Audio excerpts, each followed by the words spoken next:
Good morning, ladies and gentlemen. In the next 20 minutes or so, I will share with you the view of EUROFER, the European Steel Association, on the European steel market outlook for the next 2 years. It's typically a top-down approach, so we'll start from the economic conditions, then a few slides on the sectors which are using steel, and then the outcome for the steel market in Europe. But let's start with the macroeconomic trends. Sentiment, confidence is the engine oil of the economic motor. So I think it's positive to see that since a couple of months, 2-3 months, sentiment in Europe has started to improve again. There was a dip last year, basically because of what was happening in the Ukraine. But again, we see confidence picking up. Top graphs are coming from the European Commission, the bottom graphs are coming from market. There we see actually the same trend. The reason why we've seen confidence improving has to do with two major factors. Oil prices and the euro. Oil prices at a low, the euro at an 11-year low, so really having an impact on the domestic economy in Europe. Of course, oil prices are good for private households, good for companies, lower energy costs, lower transport costs. Weak euro, good for exports, for the competitive position of Eurozone exporters. And as it is, we have become a bit more optimistic about exports and domestic demand, and particularly investment in Europe. It's really good for sentiment in Europe. Then there are two other factors. Oil prices and the weak euro, that's really having a direct effect. There's also an indirect effect from two factors which are more difficult to measure at this point in time. It's the ECB quantitative easing program and the Juncker's investment plan. Now, a lot of uncertainty still surround particularly the Juncker's plan. The Juncker's plan should stimulate investment in Europe. It's really very much needed because we have seen too little investment over the past few years. But it requires actually quite some participation from private investors, which is not guaranteed. The quantitative easing program started in March. Measures are still difficult to quantify, but it should have a positive impact on liquidity in the banking sector. It should lead eventually to a rise in inflation, should exert negative pressure on interest rates. So all in all, it should be positive for the economy, and again, positive for sentiment. So where are we when we sum up all these factors? A direct positive impact from low oil prices, the same for the weak euro, and we will see exports and domestic demand growing again. Then at least a positive sentiment effect from the quantitative easing program, from the Juncker's investment plan. At the same time, we also see positive signs in the labor market. Employment started to grow again, very hesitantly, but there's a positive trend. The same can be said for credit supply. And all in all, I think the scenario of a continued recovery, although it'll be rather fragile, I think is supported by these elements. However, having said that, there are still significant uncertainties in Europe. It has to do with internal stability. Well, let's say Greece. It's not only a country which is causing some, let's say, instability at this point in time. Also the fact that two large economies, such as France and Italy, are lagging in the necessary reforms, is also having an impact on the Eurozone as a whole. Then, of course, worries about what's happening elsewhere. We see growth elsewhere slowing down, particularly in the emerging markets. However, if all these positive elements, which are definitely there, would work at the same time, I think there's also a case for an upside risk. Then we could see this growth medicine really having a positive and a better effect than actually expected. Let's move to the steel using sectors.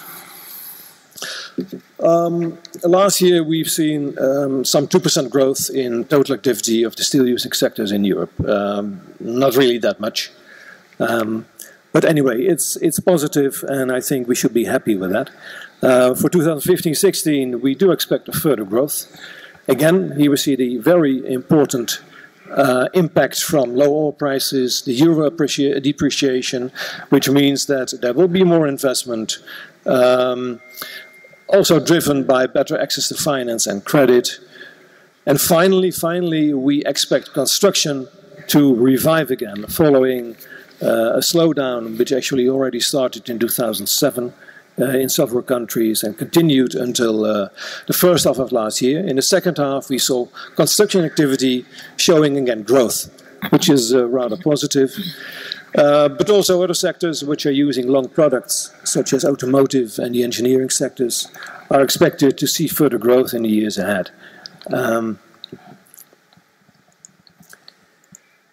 A slide on construction.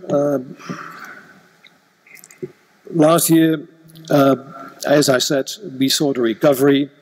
The output rise was actually quite small, but nevertheless, the turnaround was there. If you look at the drivers, basically residential construction, and then we're talking about Germany and the UK.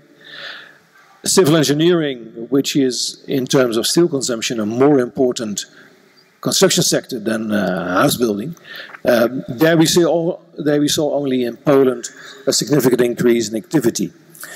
Spain, a country which has been suffering from a very, very serious downturn in construction activity, made also the turnaround in the fourth quarter of last year, which is positive news.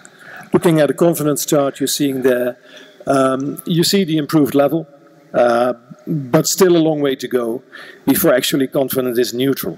So we're moving in the right direction, but very slowly. And I'm looking forward to 2015-16. As I said, we do have a more optimistic view on investment currently.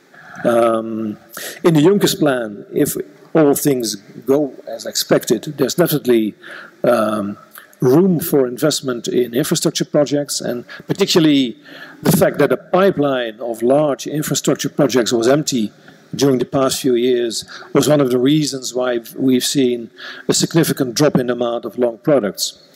That's probably going to change over the coming years. And also, public funding will again gain importance over the coming years. So we do have a positive outlook for infrastructure building, particularly from 2016 onwards. Unfortunately, France, Italy are going to continue to lag the rebound we're seeing elsewhere. But overall, as you see in the bottom graph, France, Italy do expect again a downturn this year in construction activity, but from next year on, all larger EU countries are expecting growth again. What does it mean for the steel market? Looking at the current situation, last year we saw almost 3.5% growth in steel demand. Now, unfortunately, that increase in steel demand was actually taken by imports. Imports have grown 12% last year. That's total imports, so including semis. If you take only finished products, there we saw a rise of almost 20%. Make the split into flat and long products, there you see a rise of 15% in flat products, and even a 33% rise in long products. Single out China, and you're talking about 40% rise in flat imports and a 172 rise in long products. And that's the problem. There is an increase in demand, but it's taken by imports. And as a result, as you can see in the graph, domestic deliveries have actually been moving sideways. So EU producers are not benefiting from the improving market conditions in Europe. Looking at the start of 2015, we see pretty stable market conditions, which means that imports are remaining at a high level. What's the outlook for this year and next? As I said, we do expect that activity in the steel sectors is going to improve. So that means that also long product demand will improve over the coming years, particularly driven by somewhat better results in the construction sector. Steel intensity, through the fact that also, for instance, infrastructure building is going to increase, will be less negative than we've seen before. There's going to be a need for somewhat higher stocks in the supply chain. So all in all, we're talking about a rise in steel demand of some 2% this year, 2.5% in 2016. Nothing spectacular there. And as I said, even if there is an increase in demand, it is at risk of continued high level of imports coming into Europe. This slide is about the relationship between construction activity on the one side and long product demand on the other side. Now, if you take construction activity and a drop since 2007, at the end of 2014, construction activity was 17% down on 2007. And we've seen, as you see in the graph, significant differentials at the country level. A staggering minus 65% in Spain, and Poland a plus 31. So a very large divergence at the country level. We do expect, because of most countries returning to growth, that those differentials are going to narrow somewhat over the coming 2 years. Then look at the picture for long products demand in Europe. All in all, total long products demand declined over the same period, 2007-2014, by 34%, twice as much as construction activity. And the graph shows actually the trends by product, so identifying beams, wire rod, rebar, and merchant bar. And there we see particularly rebar and beams being hit overproportionally. Has to do, of course, with what happened in construction sector, because merchant bars and wire rod are also selling their products into automotive and engineering industries. So that sort of cushioned the downturn in those products. But basically for all products, we're talking about very sharp downturns in demand since 2014. Again, also very large differentials at a country level. So even though there's going to be an increase in long product demand, it's coming from very low levels, as already indicated by Frank Cardona.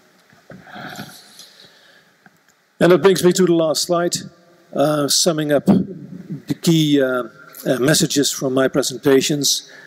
Indicators are picking up again, which is positive. Direct positive effect from low oil price, from weak euro on domestic demand and exports. But there's still plenty of economic uncertainties, and they're related to some extent to what will happen with the quantitative easing program, the Juncker's plan, will it develop as expected, and of course there are also other risk factors internally in Europe, externally. Our view for the construction sector is for a recovery. This year basically driven by residential building, from 2016 onwards also by civil engineering and non-residential, and it will result in a very slight growth of steel demand in Europe in 2015-16. But as it is, a very important message is that imports are remaining the key threat for the EU's demand-supply balance. Okay, I would like to thank you for your attention.